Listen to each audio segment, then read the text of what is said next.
video, as you can clearly see, we're back again with more toy reviews. So I just want to say, it's been almost 2 years since the last one, where I reviewed the SH Monster Arts GMK Godzilla. I just want to say that, when I first started the toy review series, it was so easy to do, because all it was me putting the figure in front of the camera, taking a couple shots of it, putting text on the screen, adding background music, and then boom.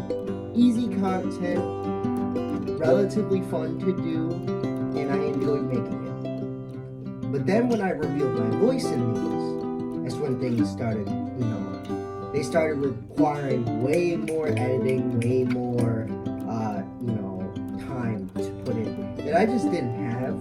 I mean, look at the King Ghidorah review, the SH Monster Arts King Ghidorah 2019 special color. That review, without cutting it down, would have been like an hour long. I cut down like 40 minutes worth of conversation where I just rambled on. Even now I'm rambling, but it's okay because I didn't do these for so long. And believe me guys, I tried to do a couple of reviews in that time. I tried reviewing the Hiya Toys Godzilla 2014, the Hiya Toys Energized Godzilla, the -1 Super 7, and just for this Christmas, I got the Bandai 8-inch GMK Godzilla from the early movie monster series. And unfortunately, I just couldn't drive myself to sit down and edit myself rambling for 20 straight minutes. It gets boring, it gets annoying, especially when I'm working on other things at the same time. So yeah, but now we'll be doing box days. So usually I'll just review figures that I get from the mail. And today I got 2 figures here, both from eBay. Got good deals on both of them. We got box number 1. This one came first. This came earlier this week. And this one just came today. So yeah, let's just dive right in. I'm not even gonna, sugarcoat anything.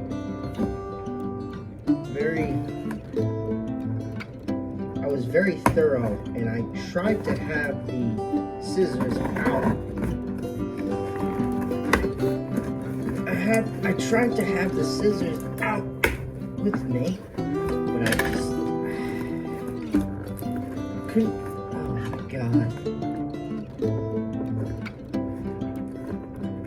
That's the one thing that sometimes eBay sellers won't pack it. I guess in this case it makes sense. It is a relatively small figure. Oh, but there it is. Ah! Yeah! Here we go. So, well, you guys already knew what this is, but this is my first reactions to opening it. This is the Jurassic Part 3 React Attack Tyrannosaurus Rex.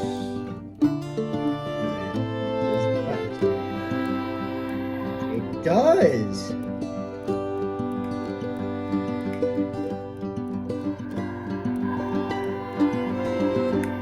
They're definitely dying because the actual focal quality is not as good as, it would be. So, yeah. Moving on.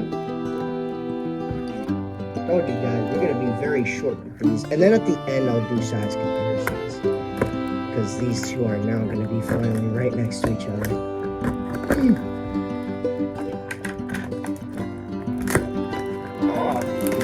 Accidentally straddled the box just a little bit. 2 different sellers. And by the way, I just wanted to say that I didn't get these from the same people. Thanks. Oh my god. Definitely wrapped it up nicely.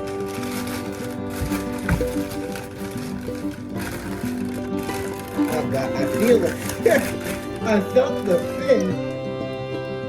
Oh yeah. And then his best buddy in the whole wide world, the React Attack Spinosaurus. Can you stand Oh my god, both of them have the issue of not being able to stand. Well, he can stand like this. Hi everybody, it's a couple of hours later, and I felt a little unsatisfied with the earlier video, so I cut it down significantly, just showed you guys taking them out the box, as well as my intro. But now that it's been a couple hours, I did a couple of modifications on both of these guys that makes me much more satisfied with the products that I purchased. For reference, when I first took them out, this T-Rex could not stand without one of the legs being propped like this. Because when I first got it out the leg, this leg was bent inward or outward, I can't remember. It was bent outward, and thus the T-Rex could not stand. As you can see, I took this very hot cup of water from my Jurassic World Rebirth cup, and I heated up this foot and strained it out. So now he can actually stand normally, and he can stand horizontally, I believe. Yeah, he can stand horizontally. He can stand in any which way, and it's great. This is exactly how I wanted it to be. And the Spinosaurus, I had to do drastic modifications on. For starters, I had to stick this piece of paper in his leg, and this stops the looseness issue. However, I really am going to try not to move it, just to keep that piece of paper in there. And on top of that, I did have to bend the foot in as well here. And now, as I said, just like the T-Rex, he can stand in any which way I want him, which is wonderful. And I'm much, much happier with the figures now. Let me give, both of them a proper review.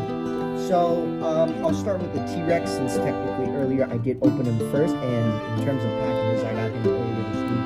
The Spinosaurus I got today. So the T-Rex is obviously based on the bull T-Rex from Jurassic Park 3. Very nice. I do like the positioning of this foot. It's very surreal to have these because both of these guys I've seen many times, just not in this, color scheme, because of the fact that these models specifically have been remolded countless times. As a matter of fact, this Christmas I got a remold of the Jurassic Park 3 Spinosaurus in a more bluish coloration, which was really nice. I think it was smaller than this guy, slightly. It was nice, but nothing beats the original, as you can clearly see. So yeah, back to the T-Rex. Very nice. I like the coloration on this. Very nice. Battle damage feature. I don't really care for it. Not really. It's kind of just there. It's okay. This guy's a lot bigger than I initially thought he was going to be. He's very chunky. Mainly the head.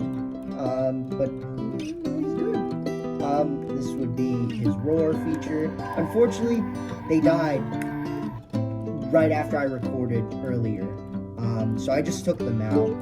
Didn't want them to just rot in there. Moving into just articulation real quick. You have hinges at both the T-Rex's arms that can allow him to go a full 360. There is a hinge at the jaw, but once again, very dependent on that fighting feature. You have the button here that would make him scream in pain. The legs can swivel. This leg is starting to get loose. Not as bad as the Spinosaurus, to where literally any amount of friction will cause this thing to fall forward, but it has been doing that in the past few hours, so I'm going to try and be calm with it, and nothing at the tail. Overall, I really do like this T-Rex. I think it's a unique piece of history, and I'm very glad to just, have it in my collection. It'll fit nice with the amount of retro toys that I have up here. I have a lot of retro toys. I have some modern stuff. I have a few ones to go to too. And then I got like older retro figures. Like I have a Kenner Velociraptor, some Trendmasters, Godzilla. So this guy will fit in right with it. I'm not gonna do the ranking system that I used to do because I feel like it's very convoluted for some figures. So I'm happy with it. If I'm not happy with it, then I'll let you guys know. But here we have, of course, the other main attraction, the guy that I waited half a week for, the Spinosaurus.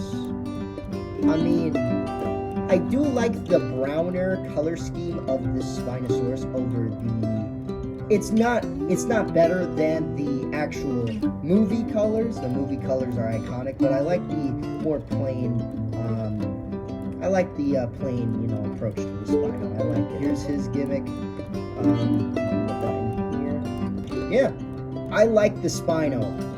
I like this mold of it. I think it's really cool, and the fact that it can actually stand.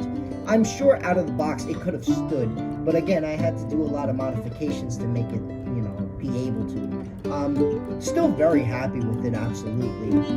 It's very nice. I like the JP3 logo on the legs. T-Rex also has, you can see right there. Yeah, I mean, there's not much to say about these. This is not like I'm going into highly articulated action figures like I usually do, like Figure Arts or Monster Arts or Hiya Toys, any of that. But, you know, it's still a nice figure. And again, I'm much happier with it now that it can actually, you know, stand up, hold its pose. But yeah. So, going into articulation real quick, you have your hinge at the jaw. But again, focused on that fighting feature. Hinge at the arm. It's the same as the T-Rex, but obviously I'll show this leg because I don't want to mess up. Both legs can swivel.